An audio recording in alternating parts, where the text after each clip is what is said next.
everybody. Um,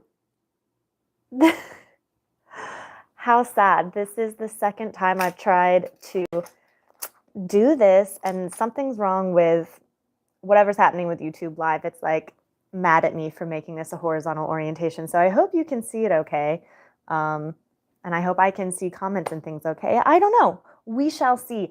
I just wanted to come on here because I just finished watching a show called Ponies. That stands for persons of no interest, as opposed to your POIs, your person of interest. And if you haven't heard of this, it's a series that came out about a month ago on Peacock. It's a Peacock original series, and it stars Emilia Clarke, who everybody knows from Game of Thrones. I really like her in the film Me Before You, but also Haley Lou Richardson, which I honestly didn't recognize her. I had to look up, and she's Portia on White Lotus, which in season 2 is like Jennifer Coolidge's assistant. So I totally didn't recognize her. But then, of course, once I looked that up, I was like, oh, yeah, of course, that totally makes sense. And she's kind of similar to that character as well.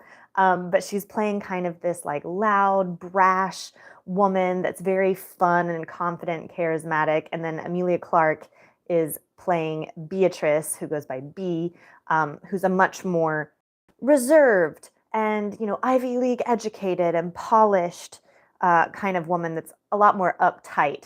So we get to see kind of her character arc of loosening up a little bit and not playing by the rules, because what is Ponies? Let's go back a little bit.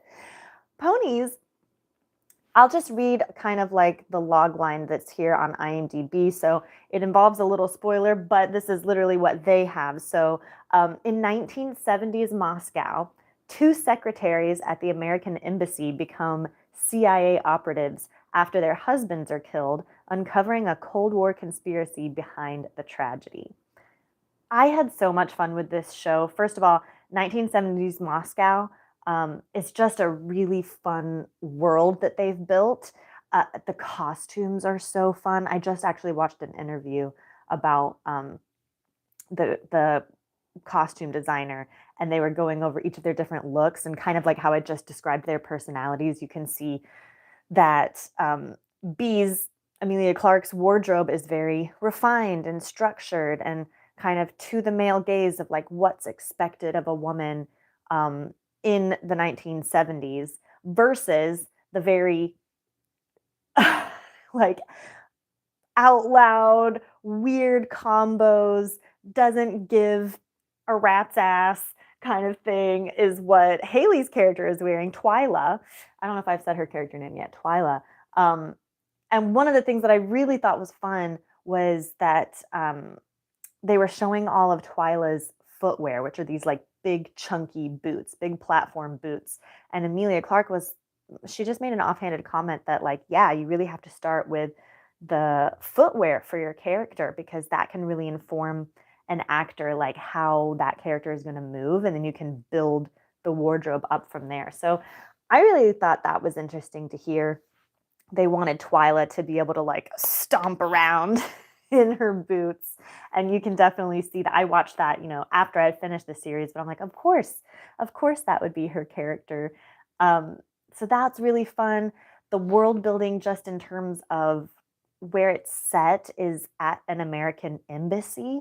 And there's kind of this really fun play between, not everyone at the embassy is involved in the CIA. So you just have like normal embassy workers and the wives of the embassy workers. And a lot of the wives might be secretaries, like it says, is kind of their cover. So on top of working for the CIA, they also hold down these normal office jobs that even their bosses don't know what their real assignments are. So that's kind of like a fun thing at play as well, is they're trying to like fit in with everybody while also going on their like undercover missions. But all of this starts because they were the wives of CIA operatives, 2 pilots. And like it says in the log line, so not too much of a spoiler, but they are killed in the line of duty. And it's kind of one of those things where it happens obviously in the first episode, and we get to see each of them with their husbands. And Emilia Clarke's character seems to have a very nice relationship with her husband, very loving. She's still like the put together wife that has dinner made for him and everything like that. Whereas Twyla and her husband, they seem to be really butting heads. She doesn't want to be controlled by him. You're kind of like, why are they together? So we get a glimpse of that before the two men are killed. And then the wives are sent away. There's kind of nothing else left for them. And we get to see that, oh, yeah, this was their life, and that there's nothing left for them at home. We get a little bit more reveal of what that character kind of is, especially with Twyla, why she doesn't want to go back home. So they both actually go back to Moscow and are like, look, we need to know what happened to our husbands. They obviously aren't given any kind of answers from the CIA, but they eventually convince them that they could help out. They could be part of the force. And it's a really fun, fun premise. They're talking about how women at this time wouldn't have been, like, no one would even expect them to be involved in an operation like this because women just weren't involved in the CIA or in, I think, like positions of power like this. So it's kind of fun to see that the persons of no interest is because no one would ever suspect the women to be out doing these things, right?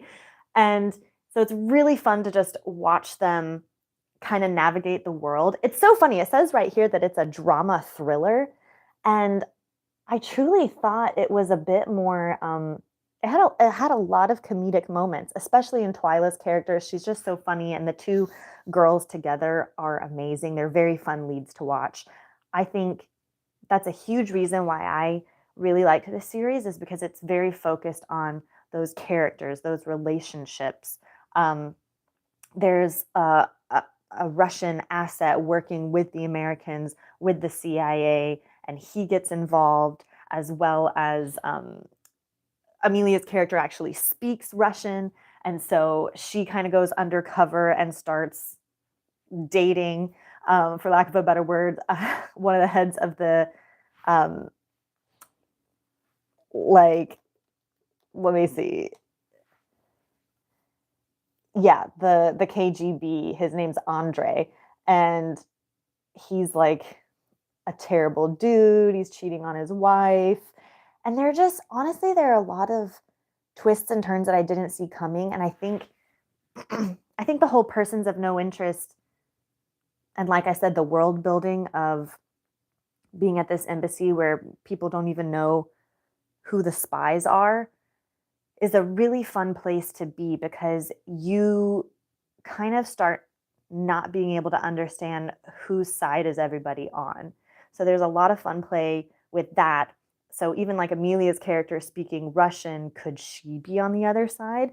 And the people that she's encountering, it's kind of, there's a lot of fun twists that happen. And I really enjoyed the show for that. But like I said, it was just watching those two actresses was really cool.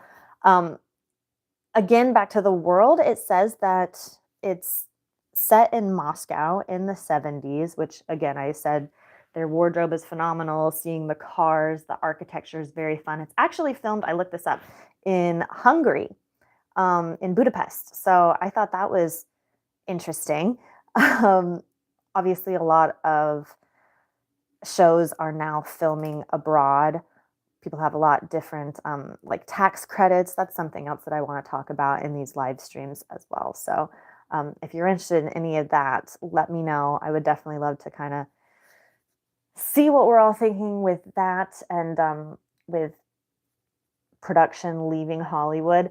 This one, obviously, I think it makes sense since it's set in Russia, and the architecture there in Hungary apparently was very good to be able to kind of bring this world to life. And it is beautiful. It's very nice to watch. The whole thing is 8 episodes, less than an hour each. So it's quite bingeable.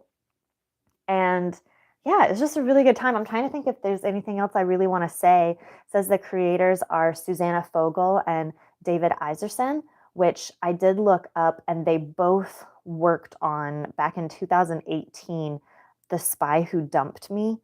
And that just set off in a little alarm bell. And I'm like, so they're already writing about spies. I wonder if they just had more ideas of, you know, things that this could be. So I thought that was funny. Um, Susanna is also a writer on Booksmart. So again, I did find that there were comedic moments. Obviously, they're not marketing it as a comedy, but definitely very funny, very easy to fall in love with these characters. Um, just if you're going to watch it, know that parts can be a little risque. There is some violence, there is some nudity, and they kind of definitely don't hold anything back because I guess, you know, on streaming platforms they don't have to. So, but it definitely adds to a realism. That was something I think I really liked about the show. It was never like so far fetched that this couldn't be happening. Yes, there's some plot armor to like keep our main two safe, but also kind of not. Like they have some close calls and things, and we'll see how the story develops. They definitely left on a cliffhanger so that fingers crossed season 2 happens. I don't see why it wouldn't. Um, and yeah, they're just really, really fun to watch. I can't recommend it enough. So go check out Ponies on Peacock. Let me know what you think, especially if you saw it already. I want to hear. All right, I'll see you guys next time.